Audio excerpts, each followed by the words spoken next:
বাংলাদেশ জামাতে ইসলামের বিশ্ব মন্ডিত নেতা আমির জামাতের সমাবেশ অনুষ্ঠিত হবে ইনশাআল্লাহ। আমরা সেই সমাবেশকে শতভাগ সাফল্যমণ্ডিত করার জন্য আমরা সবাই জেলা স্কুলে আমরা চলে যাব।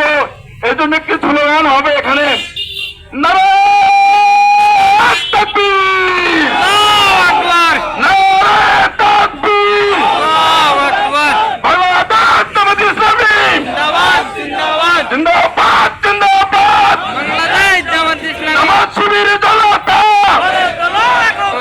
গড়ে তোলো একতা, জামাত শিবির জনতা 7 তারিখের সমাবেশ 7 তারিখের সমাবেশে সম্মানিত উপস্থিতি, বাংলাদেশ জামাতে ইসলাম আগামী দিনের ভবিষ্যৎ ইসলামিক শরিয়া আইন বাস্তবায়ন করার জন্য স্বতন্ত্র প্রহরীর পাহারাদার হিসেবে কাজ করে যাচ্ছে।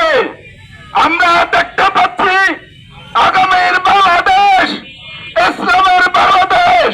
সবাই আলহামদুলিল্লাহ। এই জন্য আমরা সবাই মিলে প্রতিজ্ঞ থাকবো, আগামী দিনের বাংলাদেশ হবে শোষণ মুক্ত, টেন্ডার মুক্ত, সাদা মুক্ত, নির্বাচন লিখুন একটি বাংলাদেশ আমরা পেতে চাই।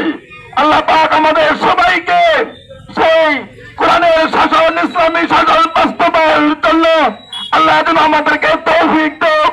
আল্লাহ আমাদের সেই তাত্ত্বিকের মাহফিল শতভাগ সাফল্যমণ্ডিত করার জন্য আমাদেরকে কবুল করুক, আমিন। ওয়া আখিরু দাওয়ানা আলহামদুলিল্লাহি রাব্বিল আলামিন।